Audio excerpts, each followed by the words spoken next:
Dude, you basically at one point there was just a shot of your crotch. You know, and that's how we start the show. I mean, it's I thought you'd enjoy it. I We're thought at you'd be that point into in it. our relationship. Where this It's is how we roll. become kinkier by the second. I'm calling Simon a boutique Oh Viking now man. because he sends me pictures of him looking very handsome, but very Viking like. Very, very large and in charge. Um, yeah, that was yeah, I was so excited to have actually performed for the first time since before COVID. How was it? It was good. The turnout wasn't what the organizers were hoping for. Yeah.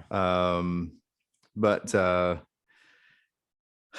I mean, for me, just personally, it was just kind of an icebreaker to say, all right, I gotta get back into performing again because Yeah. it's been too long. I'd been feeling the itch for a long time and finally got around to doing it. Man, well, you look great. That's all I care about. I don't care how I sounded. I don't care, if people enjoyed the music, You're so and vain. I don't know if I told you, but I did it in the only style I know how, which is to say that I wrote a whole new album to do it, Of course you did. and I recorded backing tracks to perform to, since I don't have a band, and I did all this within a span of about 2.5 weeks.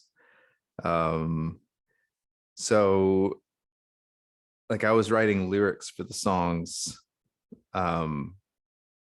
less than 48 hours, probably within about 36 hours before the show. And I was just saying, it's just like it feels like that's the only way I know how to do things anymore. It's like, no, I'm not gonna do any old stuff. I'm just gonna anyway. I heard great reviews from people, so I was really happy with how it all went. That's fantastic, man. So that's I'm awesome. drinking my post-workout smoothie. Okay, you got to keep up that Viking body of yours. That's right. That's right. I was telling a friend of mine recently, I was like, sometimes the gym is good for my vanity sometimes too, because I see other guys who are my age. Yeah. And some guys look great, some guys are keeping it tight, Yeah. and then other guys are just, they got the big bellies hanging over, and they're Yeah. doing everything wrong. And sometimes just, all right, well, I know I've got at this point a little bit more of a dad bod than a rad bod, but I'm fighting it. I'm fighting it. I'm getting back. I'm getting it back, and I'm seeing improvement little by little. And luckily, you and I know how to do these things. It's true. And all we have to do is follow our own advice. That's very true. And I followed your advice. And today we're talking about the Three Fugitives. That's right. And let me tell you, I'm surprised I didn't watch this back when it came out, man. I'm really shocked I hadn't seen this before. I was surprised you hadn't seen it either. Very Nolte, surprised. Martin Short. I mean, I'm actually surprised they didn't do more team ups like this. Yeah. With Martin and Short and but this movie. So when I sent it to you, or I floated the idea of talking about this movie by you, I did it under the premise of I don't think this movie would get made today. What do you think about that statement? Yeah, I was watching it and my wife came in. She's like, "What is this? How did I miss this also? Like, what happened?" And I watch it and I'm like, actually, I think it's kind of funny. I just love Nick Nolte. And I was like, yeah, this is like a movie that's trapped in time. Like nobody's even trying to do anything like this, or it's some silly movie with Kevin Hart and, Ice Cube or something. It was like nothing close to that, Yeah. But it's a family movie that is like trying to set some kind of record for swearing. Oh my! And Martin Short, I didn't know that he cursed that much. Like you never hear him cursing in like Three Amigos and stuff. No, it's not really. part of his normal persona. No. And this particular persona where he is manic, depressive, bank robbing kidnapper is really outside of his normal purview as well. Yes. But so many things as I was watching it with my daughter, and we were loving it. We were just cracking up, and I always love this movie. I put in the same kind of category as Twins with Arnold Schwarzenegger and Danny DeVito. I loved these kinds of movies when I was growing up. They were just, they were the tough guy comedies that it felt like for a very short space in time, they were doing them really well. Yeah. Like Arnold did a couple, Nick Nolte, of course, did this one, and Nolte did 48 Hours and stuff like that. So these tough guys who are doing kind of these action comedies and things like that. But this one is not, 48 Hours. 48 Hours is pretty dark. It's dark. To this. And Nick Nolte was his regular grumpy self, just much younger looking. Yeah. He's a lot more fit. Sometimes it's fun to go back and you go back and you see young Nick Nolte, and it's like, man, he was actually really fit. He was a really fit, tough guy, and no stunt double when he carries Martin Short and the baby up the stairs by himself. Exactly. And you see him strained to do it, which I also enjoyed, because it's like,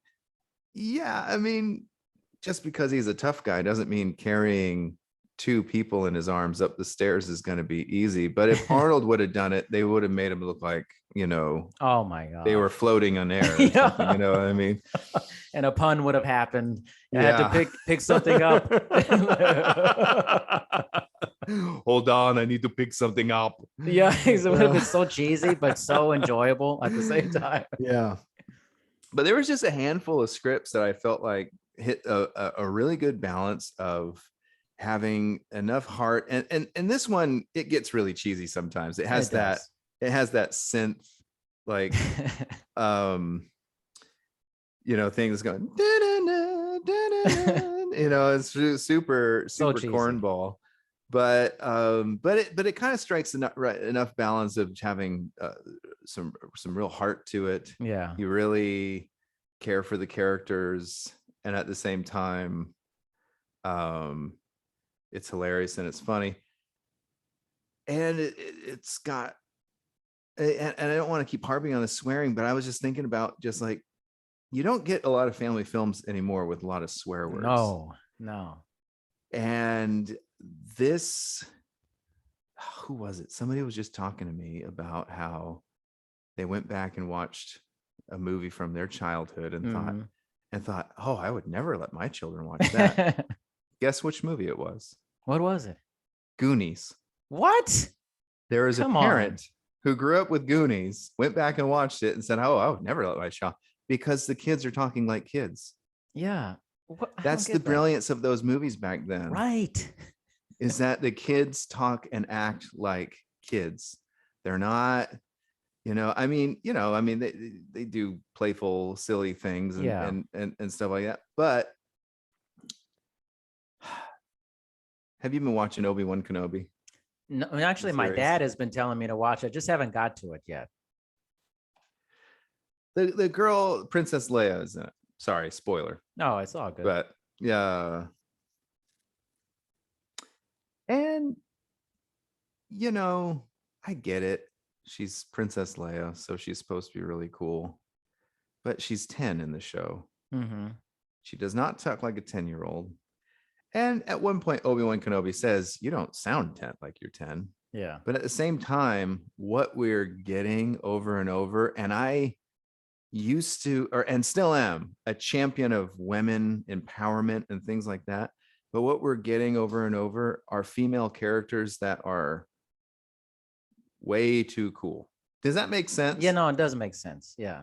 It's just like, because it starts to spill over to the point where now they can't do anything wrong, and they can't, and they, everything a boy does, they can do better, which is fine. It's actually fine with me. I'm actually totally fine with that, in the right context, in the right film, with the right characters, and things like that. I'm totally fine with any female protagonist being awesome and amazing if it suits the story and if it's doing. But when you keep seeing it over and over, and you're seeing like the same female protagonist, over and over, and it's not strictly female, right? And I'm not dogging females, but what I am trying to get at is that I enjoy characters that are extremely flawed.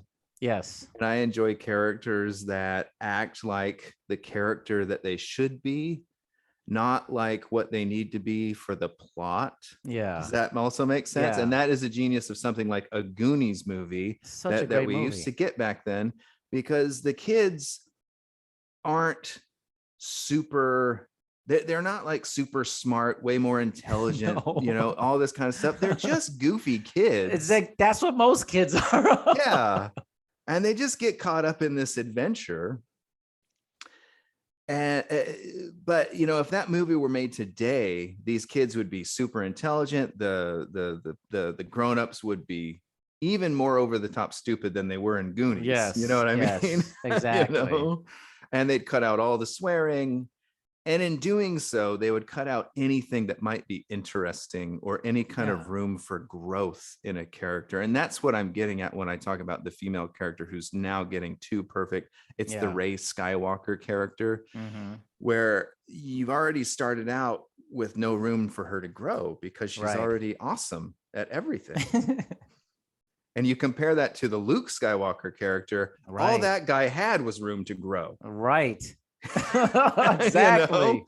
And we got to watch him grow through a series of 3 movies. And we're not going to count, the Last Jedi movie. That we're not even going to talk about that. But let's go back to Three Fugitives, because once again, you had a child in it. The child has a special needs child. And once again, I feel like in today's filmmaking, she would have been doing excessively smart things. She would have been like the hero saving Nick Nolte or something. You know what I mean? Yeah. And instead, in this movie that we have just an endearing. She's not saving Nick Nolte because she's so brilliant and amazing and all these things. She's saving him because she softens him. That's right. That's right. Know? Yeah. And you see his journey in the movie, right? It's like he gets out of jail. James Earl Jones, love my guy, James Earl Jones, man. Mm-hmm. And they're like, you know what? This is the same guy. He's going to go and commit another crime. It's gonna happen. This is his past behavior. It's gonna predict his future behavior. And they think, see, this is what he does. But then it's like a whole story of how a person is trying to grow. And then these forces are trying to almost keep this person back from growing. Yeah. Yes. And I love it. I mean, everything about the premise of this movie, the bank robber that the cops drop off at the bank, and he even tells them, I'm going to rob it for you. Yeah. Even though he's just kidding around. Right. But I mean, everything about this movie, and this movie has so many jokes that land so well. Like jokes like when the cash bag gets caught up in the chandelier. And Martin Short realizes he's too short to get it. So he yells at the cashier, you get out here and get this. And he steps out. Turns out he's like a head shorter than Martin Short. And I love how they continue that joke later when he's like looking at the footage. I used to play basketball, man. I played basketball at the Y. I could jump higher than that. Watch this part. Watch this part. He's so proud of it. He's so proud. And James Earl Jones, you wouldn't expect him to be in this movie. No. But he is so great in this movie, and I feel like all of his scenes land so well. One of my favorite scenes in the whole movie is when they bring the vet in to be questioned by the police, and the guy who plays the vet, I forget his name, but he's like the flying fat man in Dune, in the original Dune, which is crazy. He is. Yes, and he's such a great character actor. He does all these characters back then so well. He does comedy. He does weird things like Dune, but I mean, just a brilliant actor. And he had my daughter rolling the most, when he whenever he'd slip into calling Nick Nolte a dog and things like that. He put the bone in his mouth. Oh, he did not like the rubber bone. No, sir. From the angle of entry, it looked like his leg was raised. He must have been in the act of peeing. Exactly. I mean, just all this stuff was so great. And the way that James Earl Jones character and his partner are just cracking up about it. Yeah. And when they find that, and then he gets the phone call that says Nick Nolte's character is going to turn himself in, and he's just he doesn't break out of the laugh. He just keeps laughing. He's like, sure, come on in. And that is just such a brilliant way to play that scene. And I don't think many actors would have made that choice to have played the scene that way. I think they probably would have chosen to stop laughing and be like, oh, come on in. I mean, but that's, I should have done more homework and found out more about, how this movie came together, but that doesn't interest me as much as just watching it on screen and saying, oh my goodness, how did they make so many good choices? Because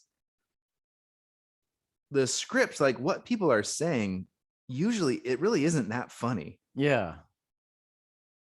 But I feel like this movie just comes together so well because of the choices that the actors make in each scene and the director and things like that. And it's it just works on a level where it doesn't need that many punchlines. Does that make sense? Yeah, no, it makes sense. It's not, it feels like it just flows together. You're like, oh, that makes sense. And the comedic timing, you're like, this makes sense, Yeah, I mean,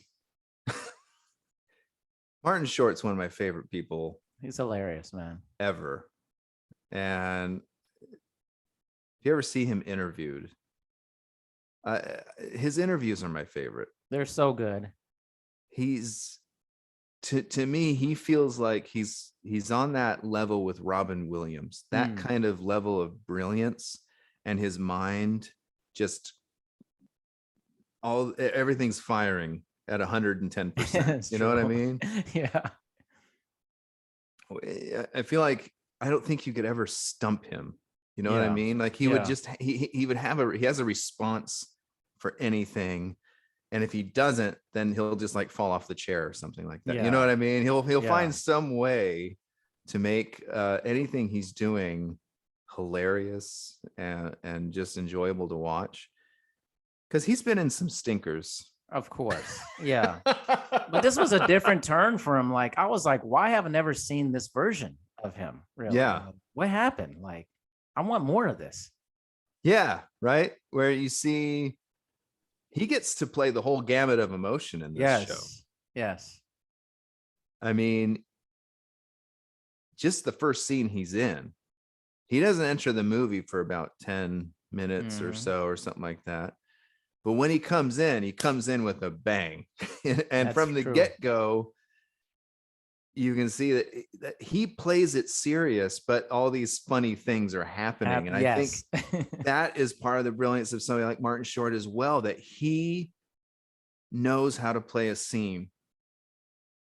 He knows that in a scene like that, to make it funny, he has to play it straight. Yeah. Yeah. And I think that is also sometimes a lost art for a lot of dramatic and comedic actors, where they don't know sometimes that the straighter they play something, the funnier it will be. Yeah. Yeah. I think that's not a concept today. It's just very different. The movies at that time actually, I was watching, I think it was last Christmas. I forgot which platform had it, but I don't know if you ever watched 8-Bit Christmas or something like that. I don't think I have. It's really good. It reminds you of the Goonies. It's like a Christmas version of the Goonies. Very irreverent, very 80s, kids. And I was like, oh, they get it. This was something I used to watch, where there's just all this weird, irreverent humor, very flawed people. And it almost felt like they weren't trying that hard, but it was so funny. I just can't stand when comedies try too hard. to like make it funny, you know. Yeah, that you know, it feels like the difference, and I'm using these two movies because there's some of the same. There's at least two of the same actors in it. Do you remember the movie Bridesmaids? Oh yes. My two brothers, it was the three of us. My two brothers and I went to go see that together. We were crying. I mean, just crying with laughter. I mean, it was just there were moments where I didn't know if I'd ever seen anything funnier in my life, you know, just in the theater watching it for the first time, just crying with laughter. Compare that to Ghostbusters, the latest, you know, the one with the all-female cast. Right. I mean,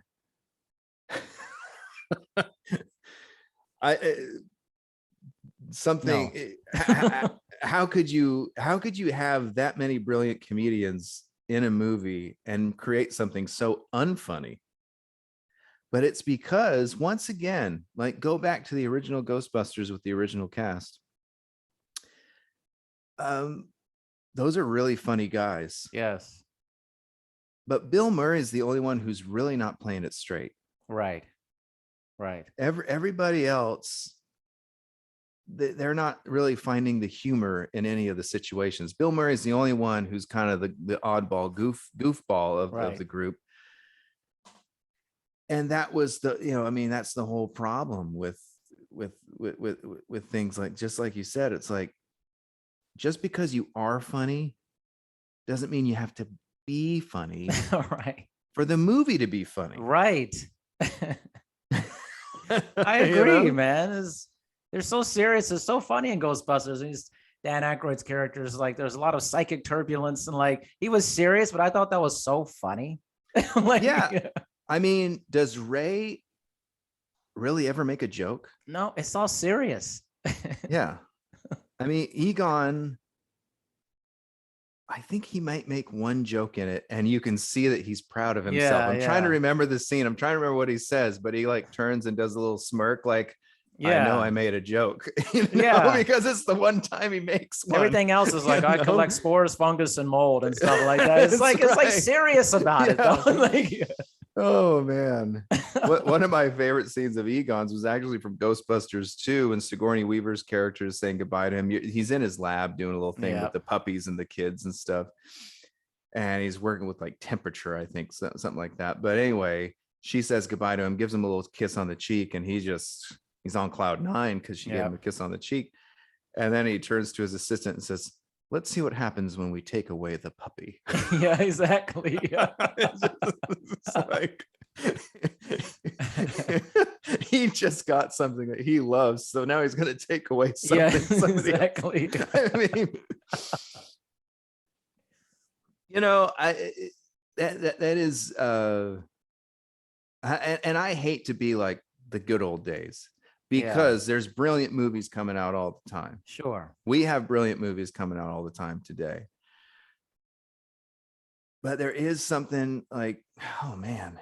And every era has bad movies in it. So I don't want to act like, oh man, the 80s were so great. It had so many great movies. Well, it had so many bad movies too. It had so many terrible, horrific movies. And the 90s were probably worse. The 90s might hold the record for the most bad movies. I don't know. I don't know. So bad.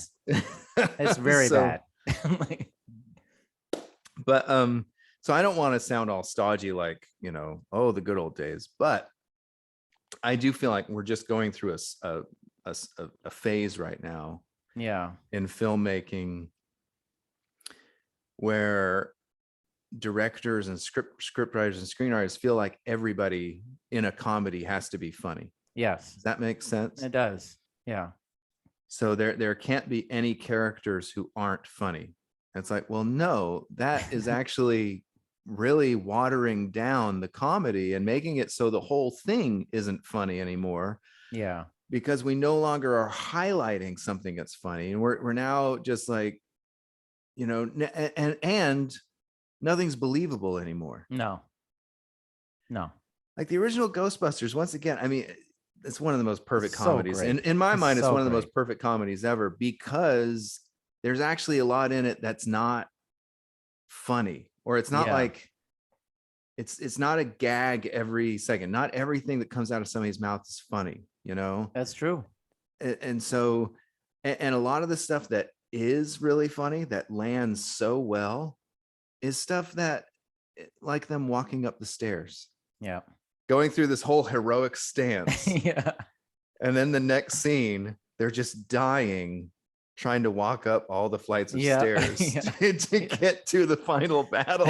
You know what I mean? Imagine that scene in a comedy today. It's like the director and the screenwriters, they just wouldn't have enough confidence to think that something like that could land with audiences. Right. They wouldn't think the audience would think that watching these guys arduously just trot up the stairs would be funny, but it is funny. It's hilarious. It's way funnier than anything we got in that all-female Ghostbusters.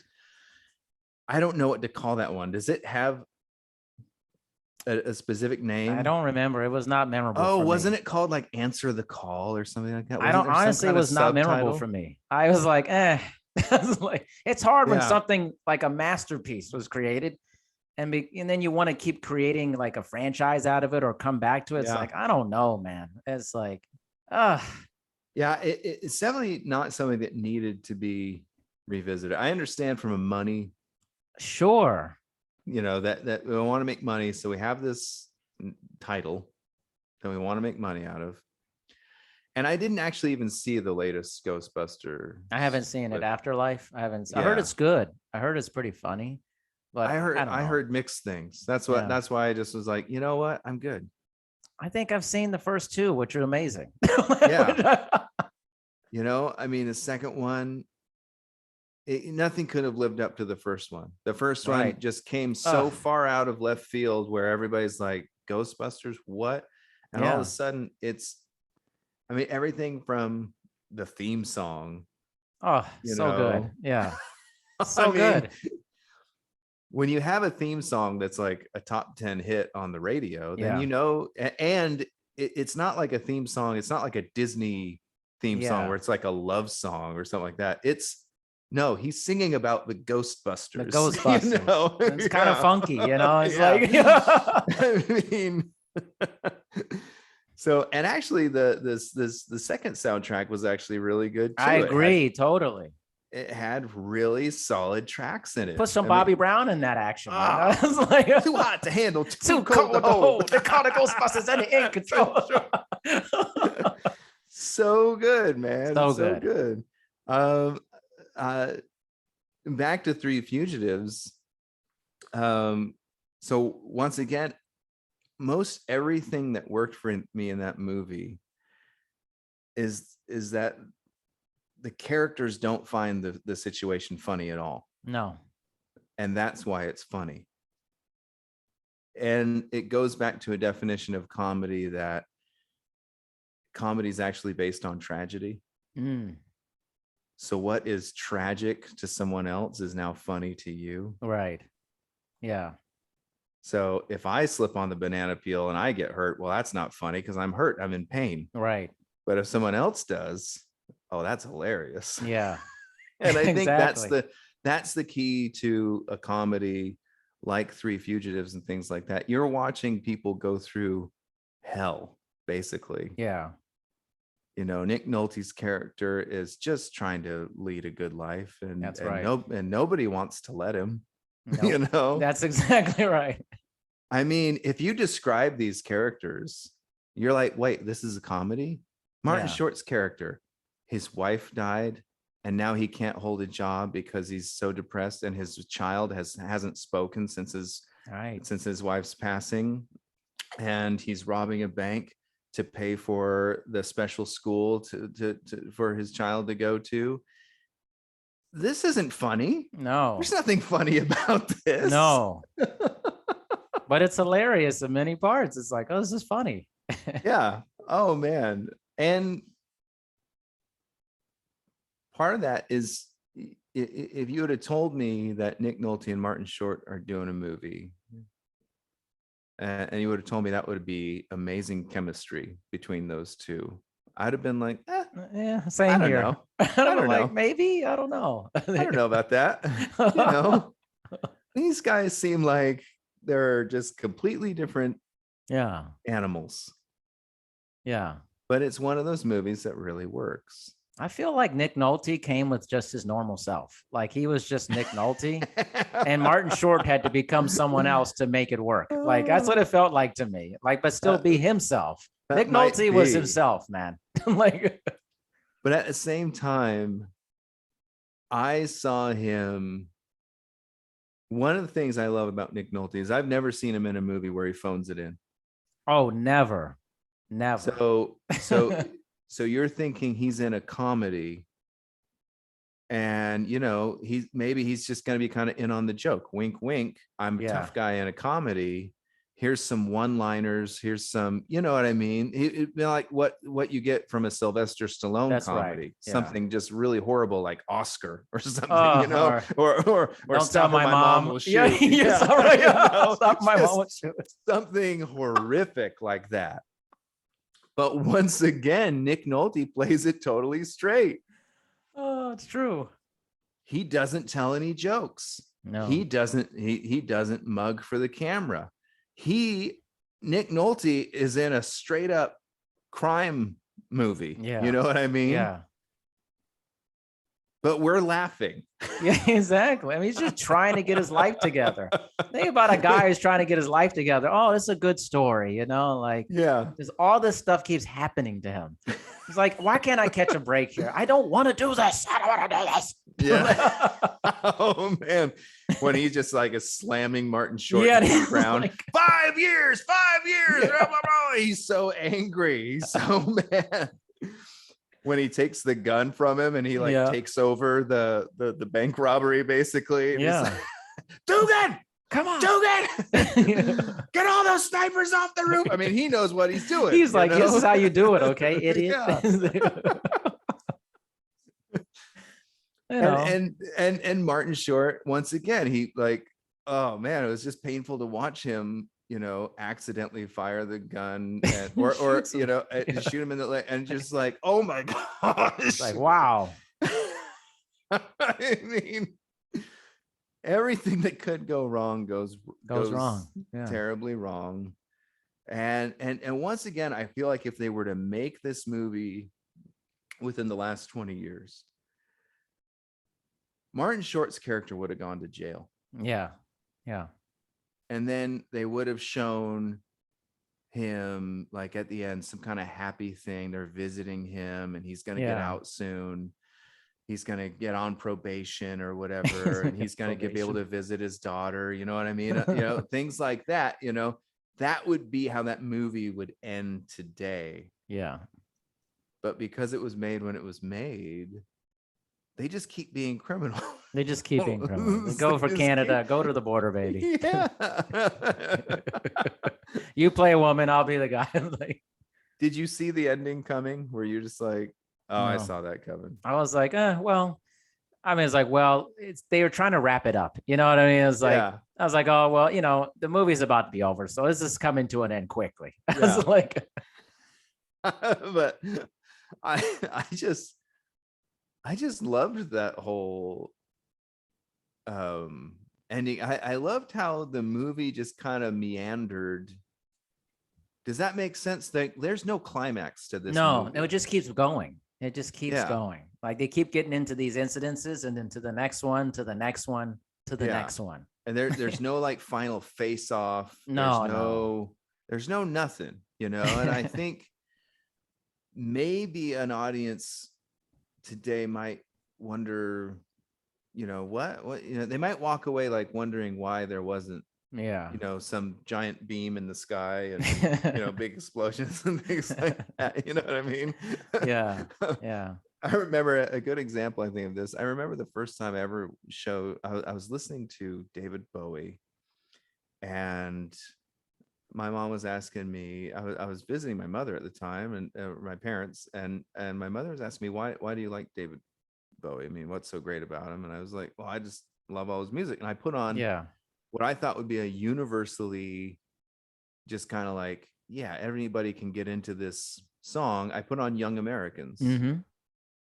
And I just thought, everybody loves Young Americans. It doesn't matter what kind of music you like. You're going to dig Young Americans. She was sitting there listening to it. And she's like, I don't understand what I'm listening to. And in that moment, that moment actually made it into a song later of my own. It made it into some song lyrics because I was so interested in that moment, that something that could speak so deeply to me and move me so deeply, somebody else is like, what the hell am I even listening to? Yeah. I experience that all the time with people. I feel like, well, I watch something that I'm like really deeply into, and then I recommend it to them, and they're like, I wasn't that into it. I'm like, how is that possible? I'm like, it's crazy. You wonder, and I was actually talking about this. It seems to be a running theme in a lot of the conversations I've had recently. So a couple of months ago, I taught a Sunday school lesson, and we were talking about Joseph of Egypt, and I was talking about, and what I did is I brought in 5 different perspectives on the Joseph of Egypt story, because you have the Jewish perspective, the Christian perspective, the Muslim perspective. You have just a scholarly historical perspective, and then a very unique Mormon perspective on the story that is completely different than all the others. And so the question is, who's right and who's wrong when they're interpreting this story? And I returned to this conversation just yesterday or the day before with my son, and he was asked to do a little talk in church, and he was given a scripture to talk about. And I said, well, that's very interesting. And I started talking to him about that scripture and about how there's a lot of different translations of that scripture. For those of you who are interested, it's Isaiah 29, 13 and 14. Well, if you read the King James, verse 14 comes off as God is going to do this great and marvelous work. A marvelous work and a wonder is what the scripture says. Well, and so what most Christians read that, or Christians who follow the King James, I should say, and especially and Mormons especially, they take this verse very seriously, because they interpret that as talking about today. He's prophesying about today's era, I should say. And this marvelous work and a wonder, from a Mormon perspective, is the bringing forth of the Book of Mormon and things like that into the world in preparation for the second coming. That is a Mormon perspective. Christian perspective is going to be a little bit different. And even some Jewish perspectives still read this verse and say, God is going to do something wonderful.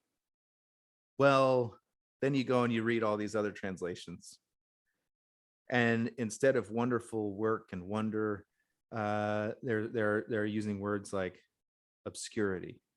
I will continue to do obscurity, or I will continue to astound this people to bring them back basically into repentance.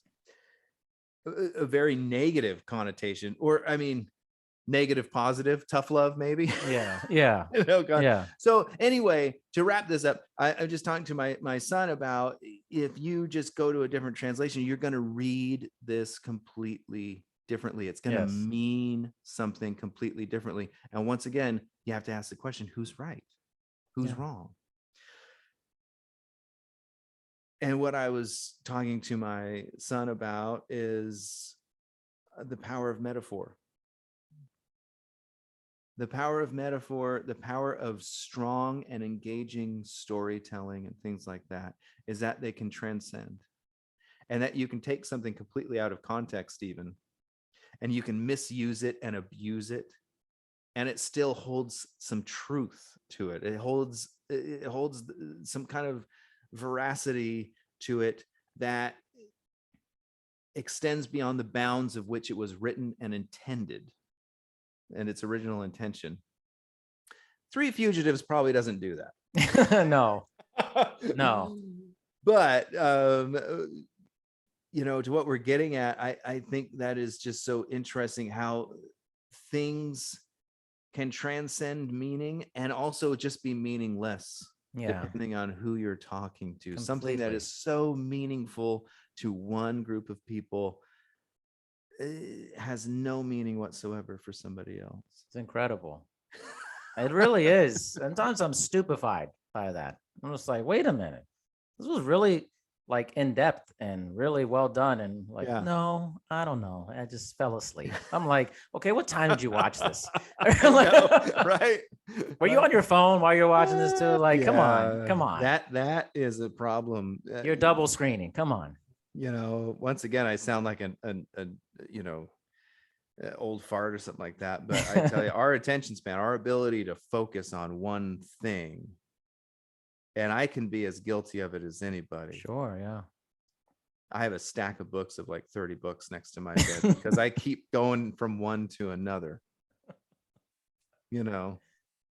I mean, it's a real problem. It's a real problem. It's a confession time for Simon. I've got a problem. It's a real problem. It's a lot of books. Problem. There's a ton of books. And I don't know if I'll ever finish any of them. Some of them I've actually finished before, and I'm actually rereading it. I'm going back to them. I tend to read a lot of nonfiction. So it's not like I have to like get through a plot or something. Yeah. A lot of what I'm reading are like philosophy and things like that, or things that more of a historical nature. So I can kind of like skip to sections that I'm most interested in.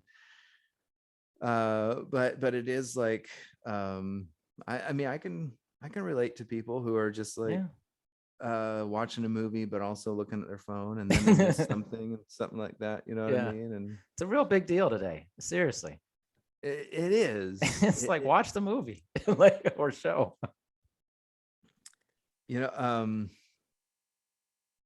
It's kind of like theater dying.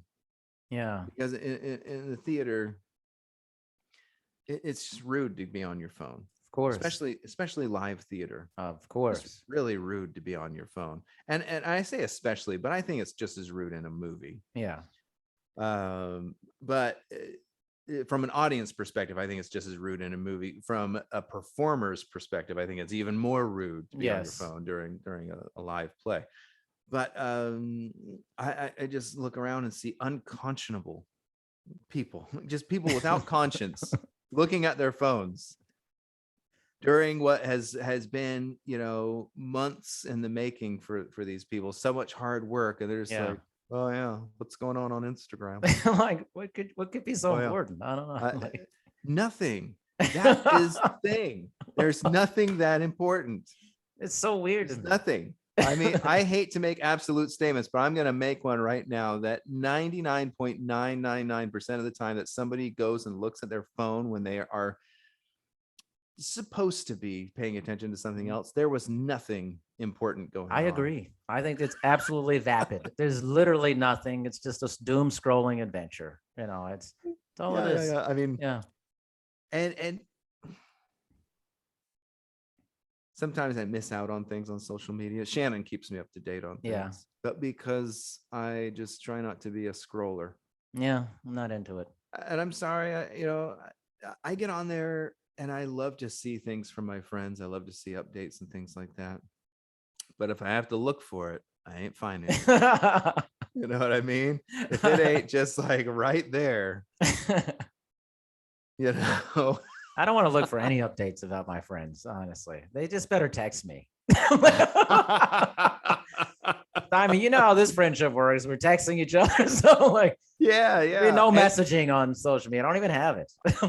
Honestly, I do prefer that way of communicating. Yeah. I don't think it's realistic for everybody to communicate with me that way.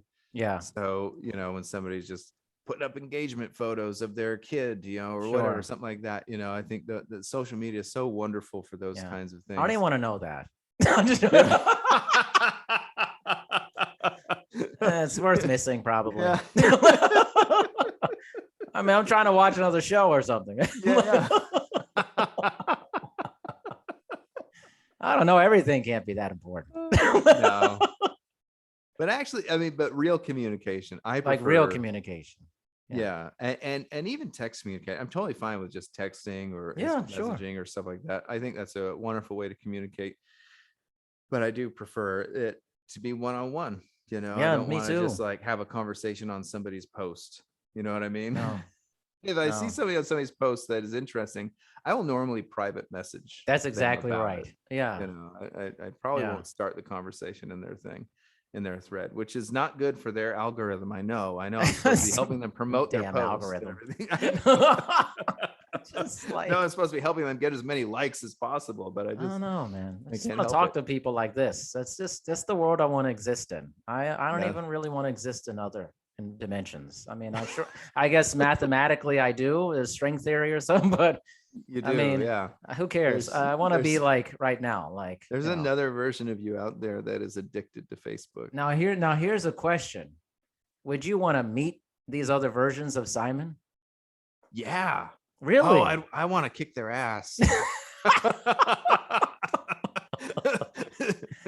No, I really would. I would be so interested to know what other versions of myself are up to. Man. And I hope they all suck. You know? Either can only be one. Yeah. There's that movie Jet Li, the one. Yeah, where he goes around murdering his alternate selves to become stronger. Is that you? That's me. That's me. I'm gonna be the ultimate Simon. You're not good enough. You're done. That movie's a good movie. It is a good movie, actually. I was surprised when I watched that movie. I didn't expect it to be good. Me neither. I thought it was gonna be horrible. Yeah. I did, man. And I actually really enjoyed it. I'm not saying it's like a masterpiece of filmmaking, but I actually thought it was very well thought out, and the different philosophies between the two versions of himself that were going to be, coming. We're going to have the climactic battle. I mean, they did a really great job. I know, it's strange, right? I actually really enjoyed the movie. I'm not just sure I want to meet other versions of me. I don't know. I just Why not? Why wouldn't you want to meet them? I mean, I don't know. I just think it'd be too weird.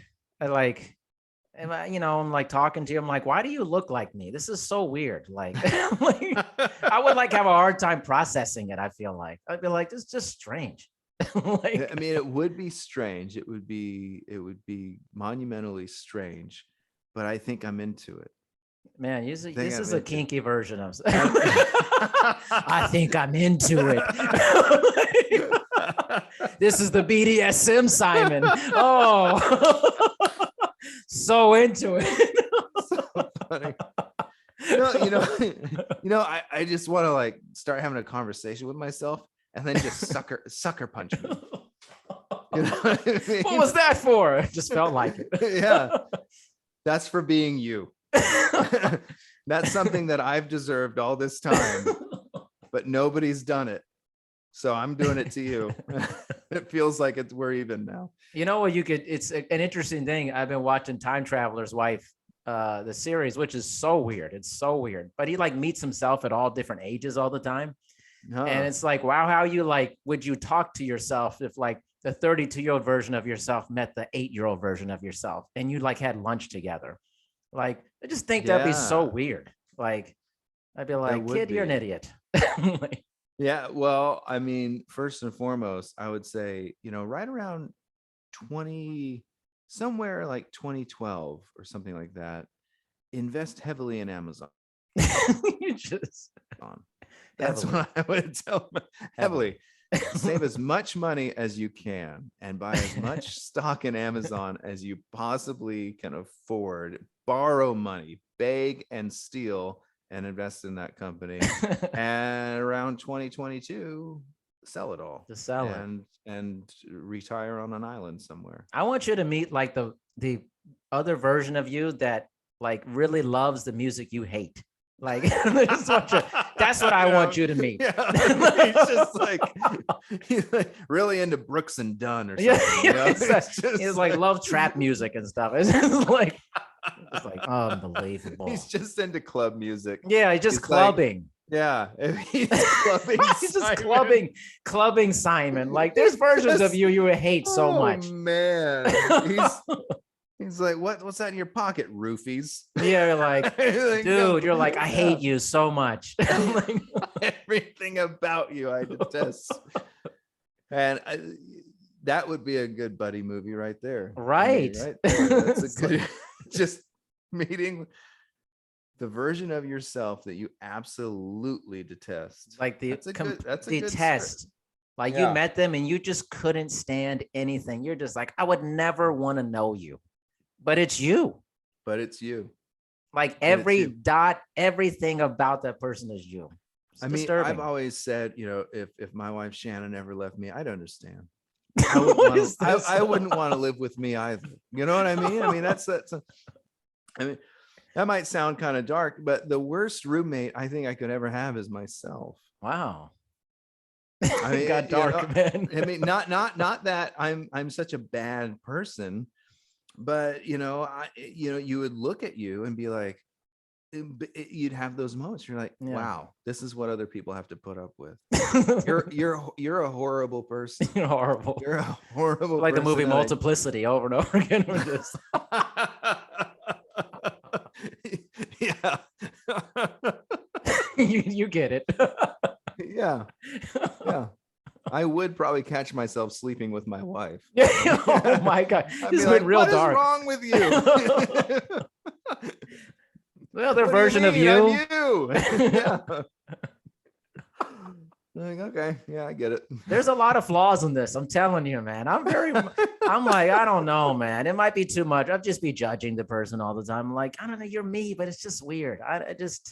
That's why I'd end up fighting them. And I don't fight anybody. I'm a total pacifist. But if I was hanging out with me, I would probably fight me. It's okay then because it's you. Yeah. Like the internal struggle just became external. You're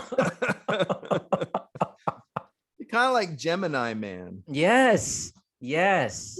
Like, or like the movie Logan. That's another. Like he has to face off against the darkest, worst attributes of himself. Yeah. And I'm not saying that the other me would necessarily be the darkest, worst attributes of myself, but I'm saying that's what I would probably see. Yeah. I probably wouldn't look at him and be like, I probably wouldn't look at the other version of me and be like, he's really great. I like him. Yeah. Probably wouldn't. Now, what if the person was very, very close to who you are in this plane, like really close, and like. Yeah, I mean that's what I'm saying. I would hate them. I think I would still hate them. Yeah. No, I would just see all the flaws that I have. Just be like looking in the mirror. I mean, I'm a bit vain, but I'm vain in the way that I'm always disappointed in myself. Does that make sense? Yeah. Like you look in the mirror, and I'm vain in the way where I'm not like, oh, he's looking good. I'm like, hey man, get yourself together. Imagine if that person's alive and he's walking around. So I'm looking at that guy and I'm just like, really? This is what other people are putting up with all the time? Why do you have any friends? Why does anybody put up with this crap? This is a dark look into Simon. It's like, this is such a dark look, man. I mean, I'd be looking at that guy and be like, you are worthless. Oh my God. Yet talking about yourself at the same time, literally. Exactly. This is so dark, man. I didn't think about that at all, just so you know. I mean, you probably have a very good self-image, and so you're probably like, well, if I met me, it would just be weird, and I wouldn't. It would just be weird. It'd just be weird. I don't think I have low self-esteem or anything like that, but I think I'm pretty cognizant about what a ridiculously kind of flawed artist kind of personality I have. Kind of that obsessive personality and things like that. So I would look at me and I'd just be like, what is wrong with you? Get a grip. Don't be so selfish. You are so selfish. You know what I mean? I just see all these attributes in myself that I try to kind of like keep, within, but they're there. I know they're there. Yeah. And if I see the other me, That's all I'm gonna see. I mean, this is unbelievable. This just went very deep, deep and dark, man. I would meet Clubbing Simon. I would definitely want to meet Clubbing You'd Simon. want to meet Clubbing Simon. I'd be like, wow, dude, let's go. He would change his name, and I was there's a young guy who modeled for a shoot that I was a part of here recently, and I think this is his real name, Joe Champagne. Did I mention Joe Champagne to you? No. Great guy, but what a name. You know what I mean? Yeah. I mean, I was talking to my kids about this. It's just like, change any important figure's name to Joe Champagne and see if you're still going to follow. Change Gandhi's name to Joe Champagne. Crazy. You know, I mean, Martin Luther King Jr., just change his name to Joe Champagne and see what happens. The movement's a little different. So I was just thinking about that. I was like, all right, Clubbing Simon. He's probably going to have a name like that. He's probably going to go to the club and be like, I'm Joe Champagne. I'm Joe Champagne. Who are you? Yeah. I'm Simon Milliman. No. No. No. I don't think so. I watched your performance. It sucked. It would be so self-critical all the time. Joe Champagne would be performing at the club, and he'd be singing just like the worst, like, you know, like, you know, bitches want to get in my, you know, I don't know, whatever that he'd be into that like kind of stuff. You know what I mean? I was like, oh, God. This sounds horrible for you to meet yourself, by the way. It's like, just so critical. No matter the version, you're just completely critical. I would feel sorry for the other guy, for the other me. I'd feel sorry for them because they're just going to be judged. That's what I'm saying. Yeah, I mean, I would feel bad for them. It's like, listen, I'm sorry, but you're horrible. Right. And you want to meet them. That's the other weird thing. You want this to happen. That's what's blowing me about it. like you would think the logic would be like, no, I don't want to be judgmental. You're like, no, I want this. Yeah. I want this confrontation. I'm seeking this out. Yeah. What's the address? A lot of people don't know the mean streak I have in me. Clearly. You know, I mean, like, but that mean streak is usually reserved for myself. Yeah. Usually, you know, I'm usually a bit more kind to other people. Is this your next album, Simon versus Simon? Is that what Simon v. Simon? Simon v. Simon. Oh man, the dark side and the A and B sides is like. One guy is singing like really 60s style. Yeah. You know, truth and love, peace and love kind of stuff, and the other guy is, you know, the only thing I can think of is the one of the songs that they do on Kimmy Schmidt. Yeah. And they're throwing a party and they're doing, I beat that bitch with a bat. Yeah, exactly. Beat that bitch with a bat. That's Clubbing Simon. Most beautiful thing ever, where he like gets sad, so he changes the music so it's slow, and now it's just, I beat that bitch with a it's just a slow version of the same song. He's feeling the emotion to it. That would be Clubbing Simon. That would, I think Titus from that show would be Clubbing Simon. Actually, maybe I think that would be. Oh man, now I'm starting to like him more. If it was, but be critical at the same time. Simon, yeah, I'd be so into that. This is just strange. You know, in a strange way, he's not Titus, but sometimes he reminds me. In a strange way, I already kind of have that in my life with my younger brother. Oh, really? Yeah, and I don't think he, you know, does a lot of clubbing and stuff anymore. He's married now, you know. Yeah. So. But you know, I used to pick him up, you know, from the club when he couldn't drive himself home and things like that. So anyway, you know, and I never judged him. Yeah. I always thought he was the most hilarious guy ever. This is so crazy. So, but if I saw myself acting the same way, I'd be like, "You're such a loser." You're so enthusiastic though to meet yourself. You're worse than I hate you. Can I meet you? just because I want to confront myself with some hard truths that I myself am too scared to do. To actual stuff. But if it's another me and I don't have to live with that judgment, the other guy does. I don't have to live with that judgment. I can just pass that burden on to him. Glad I got this off my chest. We're good. Yeah, we're good. And then he goes and hangs himself. Yeah, exactly. That's okay. It wasn't me. It was the other me. So it's sick. Fine. I mean, this is a sick, twisted sort of event. It's a good movie, Three Fugitives. Yeah, watch Three Fugitives. Everybody should see it. It's maybe skip the last 20 minutes of this conversation. Simon had existential issues. He enthusiastically wants. Let me wrap this up. He enthusiastically wants to meet another version of himself and completely tear him apart. Sucker punch this person and deal with his issues through this person, but not have to deal with it himself. That's it. I think I came up with a solution for it. I'm gonna have a custom heavy punching bag made with my image on it. I hate you. I don't like you. I think I've got it. You got it. We figured it out. Some deep therapy that just happened here. That was. Boy, it's really good to get off my chest. It's really good. It's just talk about how much I hate myself. Exactly.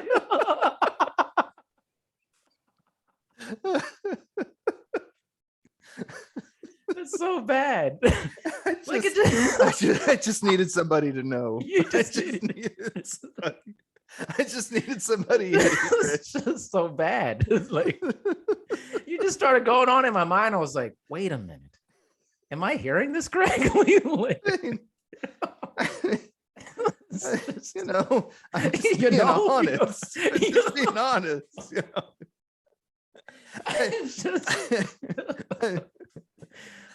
Man. If you're gonna meet your other self, you might as well lay all the cards out on the table. Clearly. You know what I mean? You might as well just face some really hard truths. I mean, shouldn't that be the point of any of these multiverse movies? Right.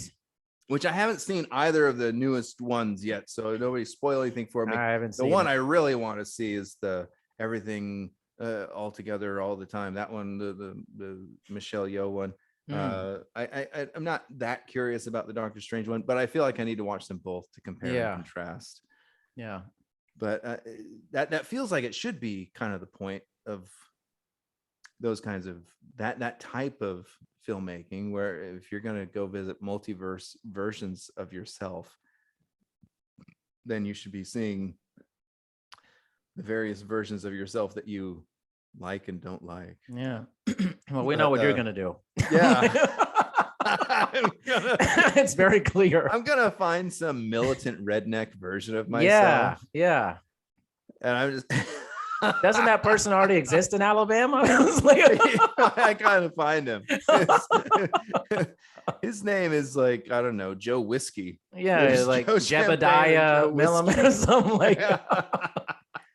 Just shooting in the backyard, and you're like, "What's up?" You look a lot like me. I am, you asshole. Where's your guns? I got a problem with you, okay? I think I could take myself.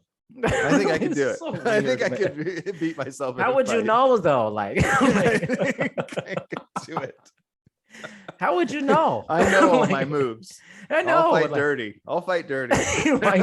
Yeah. Wow, we're really getting deep. Yeah. And you would get dirty because it's you. Like, all the rules are out the window. Yeah, all the rules are gone. Oh man, I was just talking to my kids just last night about how my older brother and I used to fight, and like the last time we ever fought, and it wasn't like a real fight where we had an argument when we fought. The argument was who could beat the other in a fight. That was the whole basis of the argument. And both of us were just like, I can take you. Yeah, I can no take problem. You. So we went out on the grass and we settled it. Settled it. What is this? The OK Corral? Yeah, we did. I mean, and I was telling my kids we stopped when there was too much blood. Oh my gosh, this is Unforgiven or something. and neither of us are violent people. You know, I mean, like I said, I'm a complete pacifist. Right. But if my older brother is like, I can take you, it's like, oh really? Let's do this. Yeah. This is like so incongruent. But I feel like if memory serves me correctly, we stopped because we're like ruining our shirt with this blood. What? It's like we gotta stop because we're gonna ruin our clothes. This is very revealing. You know, like, this episode went off the rails hard. Like, I asked one question and it goes like it turns into this dark fantasy. It's a dark fantasy. The fight with myself would go down too. Yeah. I'd be like, what? You're getting blood everywhere. Just stop. Just stop. Go clean yourself up. We're done here. We're done here. Oh, I hate you. Just a lot of hate. It's like, it's just. Why do you bleed so much? I'm a pacifist. But I'll kill you. Violence. Now stop bleeding on me. So, wow, man, I just learned a lot. I'm gonna tuck that away. All right. Yeah. I'm gonna give Simon mad. Just ask him to talk about himself. Yeah. Simon, what do you think of yourself? Don't you go there. Don't you go there with me. Don't even start with me. I don't want to talk about me. You know how I get with me. I do know. Yeah, it's on record now too. Yeah. you would think that someone would be like, I don't really like myself, you know, blah blah blah. They'd be like, oh, you know, I just don't have very good self-esteem. Yeah. Things like that. Yeah. But no, with me, like, no, I'll kick my ass. Yeah, you're like in the movie Looper. You're definitely trying to kill your other self. Like this is like Looper Simon. Yeah. You see the other person, you're like, you're dead. Like, you're dead. No conversation. You're gonna be dead. Yeah, that's right. If I ever see Simon in the street, oh man, he's dead.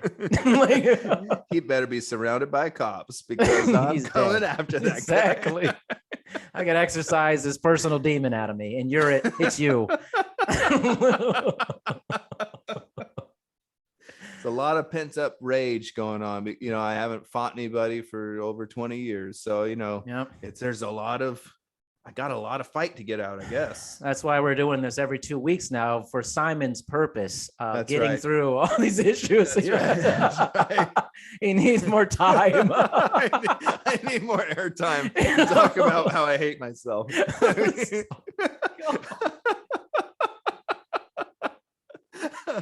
Wow. You know, I think I should start a podcast. Everything I hate about me. Yeah, everything.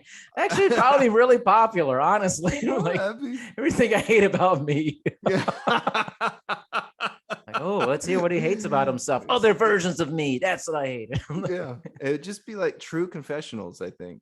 You know what I mean? Wow. And I would have to outlaw it from my family.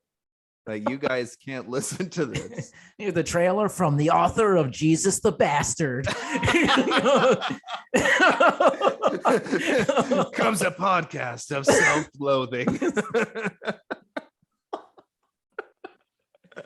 Well, yeah, I get with this guy. I hate myself too. Yeah, a lot of people. Everything I hate about me, mother, why didn't you love me? The multiverse of silence. Like, welcome to the multiverse of hate. Yeah. Like, he doesn't have mommy issues. He has self issues. Wow, self-identity issues. He really hates himself. While other guys are wondering why their mothers didn't love him, he's asking, why did my mother love me? Why did my mother? How could she love a person like me? How can my wife want to live with me? The terrible roommate. Pretty crazy. Yeah, like it's good. It's good. And all of a sudden, we've just created a whole thing. This. Yeah. The ideas are here, Simon. Like, going from Arbiters of bad taste to everything I hate about me.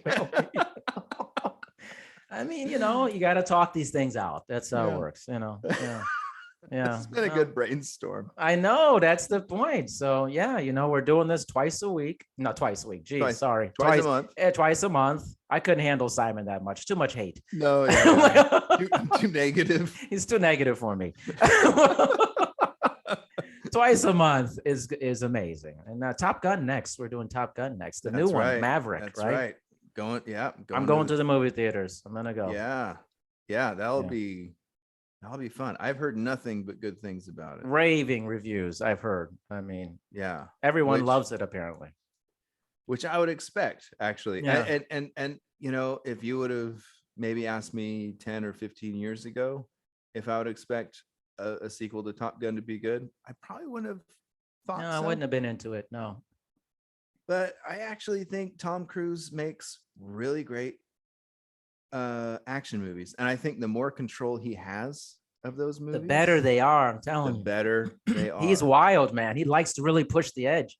Yes, and that's why I think this movie's gonna be great. Until Simon watches it and we come back and he picks it apart like he does every movie. Hey, I stayed positive about Three Fugitives. You did, and which was a turn for you. It's because I watched Three Fugitives, rewatched it, and after, having seen it for maybe 15, 20 years. And this is this is my criteria. Was it a good idea to begin with? And then was the idea executed in the way that the filmmakers intended? Right. Yeah. Because if you have a bad idea, then you can't go anywhere with it.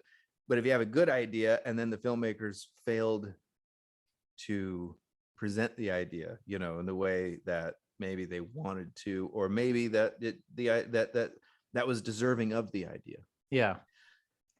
And so Three Fugitives, with all of its imperfections, I think is wildly successful at having a great premise and then executing the premise really well.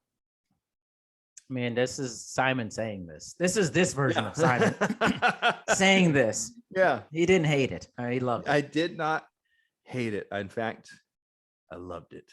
Wow. That's big. I loved it. Yeah. Wow. I loved Big it. time. And I'd watch it again. I would too, actually. I thought it was very entertaining.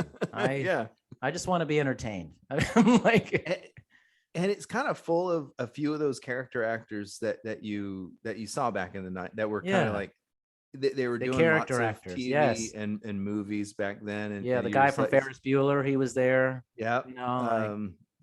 The guy who he's like the crime boss guy who runs the bar and does that's the right and stuff. Yeah, he did a lot of stuff back then with like MacGyver. He had a recurring role, MacGyver. He just kind of went around and did all these kind of little roles like that, and he was just fantastic. He was even one of the golfers in Bagger Vance, I think. Yeah, Legend of Bagger Vance. A lot of recognizable guys and ladies. Yeah, it was guys great. That weren't like huge, but they had really great careers doing these little parts like that. That's exactly right.